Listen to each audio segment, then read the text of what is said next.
कहते हैं हर शॉर्टकट की एक कीमत होती है, पर क्या हो अगर वो कीमत आपकी आत्मा हो।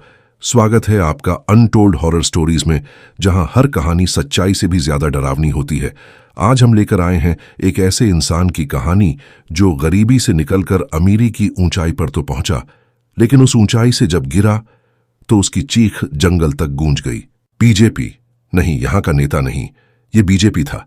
विजेंद्र प्रसाद यादव, उम्र कोई 28 साल, एक छोटा सा खेत, टूटी झोपड़ी और बुझे हुए सपने, बस यही उसकी दुनिया थी। हर रोज खेत में खून पसीना एक करता, मगर थाली में कभी भरपेट खाना नहीं होता। एक शाम जब वह थक कर घर लौटा, उसकी बीवी कमला बोली, सुनिए, गांव के पास वाले जंगल में एक तांत्रिक बाबा आए हैं। सुना है कई लोगों की किस्मत बदल दी है उन्होंने, क्यों ना हम भी जाए। बीजेपी ने हंसकर कहा, मैं किसी ढोंगी बाबा के पास नहीं जाने वाला, मेहनत ही मेरी पूजा है। कमला चुप हो गई, लेकिन उस रात जब छत टपकने लगी और बच्चों को भूखा सुलाना पड़ा, तो बीजेपी की आंखों में नींद नहीं थी। बस एक सवाल था, क्या वाकई कोई रास्ता है इस जिंदगी से बाहर निकलने का। अगली सुबह बीजेपी चल पड़ा जंगल की ओर। कई घंटों बाद उसे एक विशाल पीपल के पेड़ के नीचे बैठा दिखा तांत्रिक बाबा। बाबा ने उसकी सारी बात सुनी और गहरी आंखों से उसकी ओर देखा। समस्या तो गंभीर है, समाधान भी है, पर कीमत बड़ी है। बीजेपी बोला, मैं सब करने को तैयार हूं, बस मुझे गरीबी से निकालिए बाबा। बाबा ने कहा, तुम्हें यक्षिणी की साधना करनी होगी। ये एक 51 दिनों की तपस्या है, निर्जन जगह पर अकेले, और एक बार शुरू की तो पीछे नहीं हट सकते।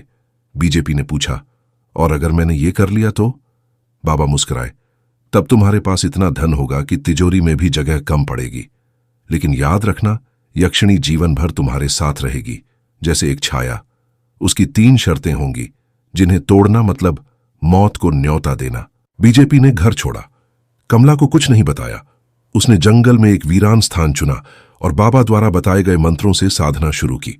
51 दिनों तक धूप, बारिश, भूख, डर सब सहा, और फिर एक रात हवन कुंड से धुएं के साथ एक स्वर गूंजा, मैं आ गई हूं। बीजेपी ने आंखें खोली। सामने एक अकल्पनीय रूपवती स्त्री, उसकी आंखें जैसे उसे सम्मोहित कर रही थीं। मैं यक्षिणी हूं, तुमने मुझे बुलाया है, अब मेरी शर्तें सुनो। पहली शर्त, वह जो भी कहेगी बीजेपी उसे मानेगा। दूसरी शर्त, उसके अस्तित्व के बारे में किसी को नहीं बताएगा। तीसरी और सबसे भयानक शर्त, जीवन भर सिर्फ वही उसकी पत्नी होगी, असली पत्नी भी नहीं। बीजेपी ने बिना सोचे समझे हामी भर दी। यक्षिणी ने मुस्कुराते हुए कहा, अब देखो मैं तुम्हारी तिजोरी कैसे भरती हूं। सिर्फ एक रात बाद बीजेपी गांव का सबसे अमीर आदमी बन गया। महल जैसा घर, नौकर चाकर, गाड़ियां, गहने। लोग हैरान थे, क्या किस्मत है। लेकिन इस अमीरी में कमला के लिए कोई जगह नहीं थी। बीजेपी ने कमला को दूसरे कमरे में कर दिया। औरतें उसकी ओर आकर्षित होतीं, पर जैसे ही कोई नजदीक आती उसके साथ हादसे हो जाते। एक औरत के तो बाल झड़ने लगे, दूसरी को पागलपन हो गया। लोग डरने लगे, बीजेपी के घर कुछ तो है। कमला ने जब सवाल उठाया तो बीजेपी चीख पड़ा, तुमसे मतलब क्या? मैं जो कर रहा हूं अपने लिए कर रहा हूं। कमला की आंखों में आंसू थे, लेकिन फिर उसने कुछ ऐसा सुना जिसने उसकी हिम्मत तोड़ी नहीं, बल्कि लौटा दी। कमला चुपचाप तांत्रिक बाबा के पास गई। बाबा बोले, मैं तुम्हारी मदद नहीं कर सकता। बीजेपी ने खुद यक्षिणी को बुलाया है, अब उसका जीवन उसी का है। कमला रो पड़ी, मैं अपने पति को खो नहीं सकती बाबा, कृपया। बाबा ने लंबी सांस ली और कहा, बस एक रास्ता है। पूर्णिमा की रात जब यक्षिणी पीपल के नीचे तप करती है, तब उसका बाल काटकर एक काली गुड़िया पर बांधना होगा। उस पर अपना सिंदूर लगाकर यह मंत्र पढ़ना होगा। बाबा ने विधि समझाई, साथ में चेताया, रात 12 से 2 के बीच ये करना होगा। एक चूक और तुम मारी जाओगी। पूर्णिमा की रात चंद्रमा की रोशनी में कमला पीपल के पास पहुंची। यक्षिणी ध्यानमग्न थी। धीरे से कमला ने उसका बाल काटा और भागकर घर आई। गुड़िया बनाई, बाल बांधा, सिंदूर लगाया और मंत्र पढ़ना शुरू किया। एयूएम नमः काली यक्षिणी वासिनी दुर्गा स्त्री शांतिदायिनी। तभी हवा में एक झटका हुआ। यक्षिणी जाग चुकी थी। उसने कमला को वहीं पकड़ लिया। तू समझती क्या है खुद को? मैं बीजेपी की पत्नी हूं, उसकी आत्मा की मालकिन, और तू एक रुकावट। यक्षिणी ने कमला का गला पकड़कर हवा में उठाया और उसके सर को धड़ से अलग कर दिया। बीजेपी ने यह सब अपनी आंखों से देखा। वह चीख पड़ा, नहीं कमला। यक्षिणी बोली, मैंने कहा था मेरे अलावा कोई नहीं, और अब हमेशा के लिए तुम मेरे हो।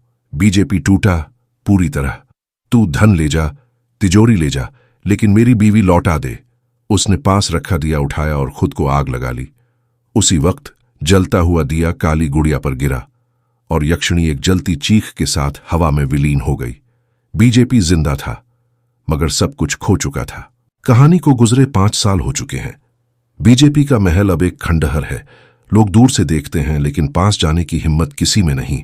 गांव के लोग कहते हैं रात को वहां अब भी किसी औरत की चीख सुनाई देती है। कोई रोता है, गाता है और कभी कभी हंसता है। लेकिन कहानी यहीं खत्म नहीं हुई। एक दिन शहर से एक रियल एस्टेट एजेंट उस जमीन को खरीदने आया। उसने गांव वालों की बातों को मजाक समझा और अकेले ही खंडहर में घुस गया। भीतर सब कुछ धूल में दबा था, पर बीच में रखी थी एक लोहे की तिजोरी। उसने जैसे ही तिजोरी खोली, अंदर से आई एक तेज हवा और सामने दिखी एक लाल साड़ी जिसके नीचे से झांक रही थीं 2 चमकती लाल आंखें। उसने चीखने की कोशिश की, लेकिन आवाज नहीं निकली। फिर वही स्वर गूंजा, मैं फिर लौट आई हूं। तो दोस्तों, क्या बीजेपी की कहानी सच में खत्म हुई थी, या यक्षिणी अब किसी और को ढूंढ रही है? क्या अगली बार वो आपके दरवाजे पर दस्तक देगी? कहते हैं अगर किसी चीज को शॉर्टकट से पाना चाहो तो उसकी छाया कभी पीछा नहीं छोड़ती। बीजेपी ने अमीरी चाही और बदले में खो दी इंसानियत, प्यार और अपनी आत्मा। क्या आप भी ऐसी किसी यक्षिणी से टकरा चुके हैं?